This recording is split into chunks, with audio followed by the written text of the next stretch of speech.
Hi everybody! Today I wanted to make a video talking to you about something that is absolutely extremely important to me, and hopefully you can glean some insight from my decision.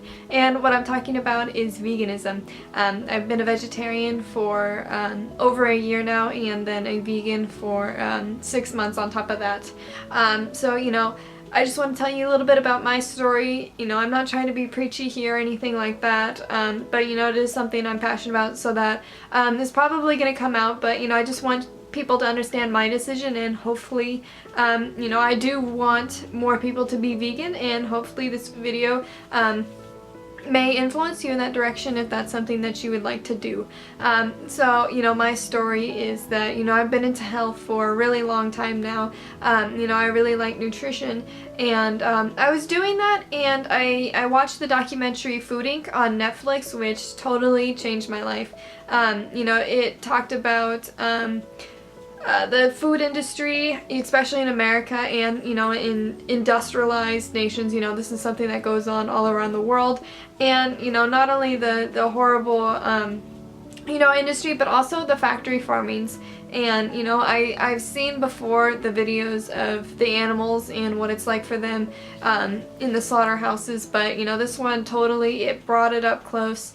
And I sat there and I watched it, and it totally changed my life. I've always considered myself to be a huge animal lover, but when I ate my burgers and my hot dogs and stuff, I just sort of put the blinders on and I decided to ignore it. But that documentary just totally blew my mind. I think it's still on Netflix, Food Inc. I highly recommend everybody to watch it. If not, you can just find it online for free. No big deal, but definitely that's just changed everything for me.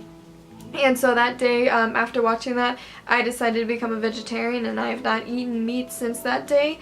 And so for about a year, I was a full vegetarian, but I still had milk occasionally, eggs, honey, stuff like that. I wasn't a full vegan until I started doing more research into it and into the health implications of animal byproducts, as well as the the abuse that goes along with it as well. It's not, animals aren't just abused when they're slaughtered for their meat. It comes from milk, comes from the egg industry as well, and the dairy industry turns into the meat industry. That's kind of my story into it, but I just wanted to share a few reasons why other people might be interested in it as well. So the most important thing, in my opinion, would be the ethical reasons. Most people here would not want to see any harm done to an animal. Most people are animal lovers, or they just don't want to see harm come to an innocent animal. And like I said before, I considered myself an animal lover, and my morals did not necessarily line up with my eating habits. I kind of put the shades on, and I just didn't think about it and think about what I was doing at the time. And it's super, super easy to do, most of us raised with cats, dogs, whatever, but we aren't really shown the love of a farm animal, a cow, a pig, a goat, a sheep, whatever. We just sort of see them on our plates, and and since we've had that since we were children, it's really hard to separate that, which I totally understand. Most people don't even think about it anymore. It's not something that comes up. They just know the taste and not the body that was there before.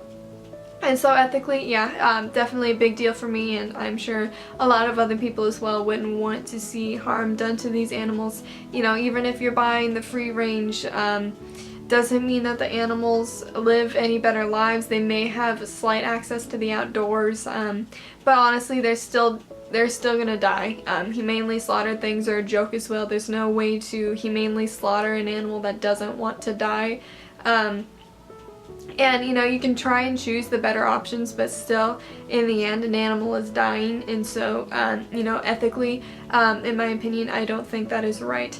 And so that would be, in my opinion, the number one reason why you would want to go vegan. Second off, I would say health reasons. They did a study quite a few decades ago called the China Study, where they went to China, and they did research on the different provinces. I think that's what they're called, the different provinces, and they studied some of the areas that were a little bit richer and some areas that were a little bit poor. And so typically meat and animal byproducts are more expensive than the more natural whole foods, rice, beans, stuff like that. And so they did a study on the poor areas, which were eating the rice, beans, you know, typical stuff like that, and the richer areas that could afford more, you know, the byproducts and such.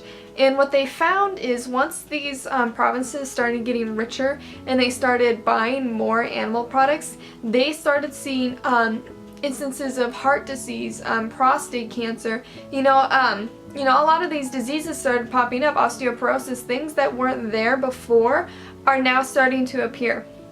And they studied this for a really long time, and they got a huge population to study this, and they found this in every civilization pretty much, that once these animal products, meats and stuff like that were introduced into the diet, people would start seeing more sickness. Just the same with World War II.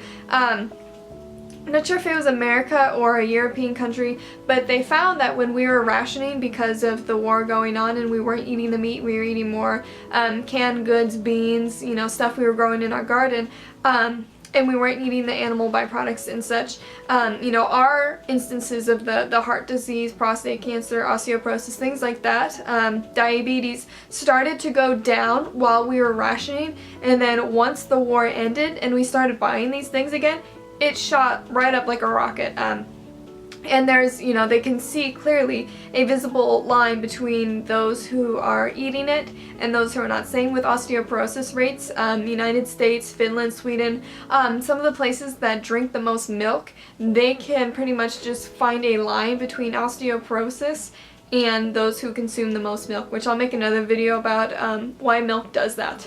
But you know, health reasons, you know, these are just big things. You know, watch Vegucated, watch Hungry for Change, Forks Over Knives. All of them have documented how a plant-based diet, if not a vegan diet, can drastically change the results of your body by cutting out these products. And, you know, because most of the time, you know, some people say veganism isn't healthy. It only is not healthy for you if you're still eating shit foods while being a vegan. You know, it's still easy to get vegan junk food and you can still eat shit foods even while being a vegan. But if you are eating whole foods like you should be, fruits, vegetables, nuts, grains, seeds, stuff like that, your health is going to get better. It's common sense, you know, if you're going to eat the right things, you're going to lose weight, you're going to feel hot, you're going to look better. This is just something that happens, you know, regardless. You're smart enough to figure that out. And, you know, the science backs it up that when you're eating these good things, your health is going to improve. And so the third reason why veganism is really important to me and the world is the fact that factory farming for the animals takes up a shit ton of resources. It takes up a lot of land. You have to have a lot of land to build these buildings, to slaughter the animals, to house them, to house their feces and their urine and all kinds of stuff. It takes lands to grow their food. And so there's a lot of resources that go into just the land that these animals go on. And then second off, you know, the water. You have to water them, you have to feed them, which is a lot of water for a lot of water intensive crops to feed these animals, you know. Clearly world hunger is still an issue, and I don't think that you know, mass-produced animals should be fed over human beings. You know, there's no reason for those animals to exist for us to just kill them and eat them. I would much rather put those resources in the hands directly of the people, which is healthier for them, and they can use, you know, I know it's a little bit more complicated than that, but honestly, our population is going to do nothing but grow over the next few years, and I definitely want to see our resources allocated in a much better way than just going to animals that, you know, you can only enjoy a couple meals out of, when, you know, it could be going a lot more. The land could be used instead to grow produce. You know, you can grow so much more produce on a piece of land than you can the animals. It's a lot less water intensive, so that's good for that as well. You know, when these animals are alive, you know, they're drinking a lot, they have a lot of feces. They have to figure out something to do with that. You know, it doesn't just vanish once the animal's dead. It's a lot of stuff that they have to deal with, and that just gets in more land. It's waste, it's bad for the environment, it's bad for people. You know, at those levels, it's really bad for you, and you know, I think that stuff should definitely be put to a better use, rather than, you know, I'm not saying animals don't deserve to eat or anything, I'm just saying we don't need to produce those animals on that massive scale that it is harming the environment. The factory farming, the meat industry is putting out more CO2 than every car on the road. If you want to be environmentally friendly, you're going to save water by being vegan, you're going to save resources by being vegan, and you're going to reduce your greenhouse gases and emissions by being a vegan. So, you know, I didn't want this to be preachy, but, you know, these facts are ingrained in my heart. It's something I could talk about for hours. So, you know, I try to come off as nice as possible about it, but I definitely think that it's the right decision. You know, even if you do want to take baby steps, I understand baby steps, you know.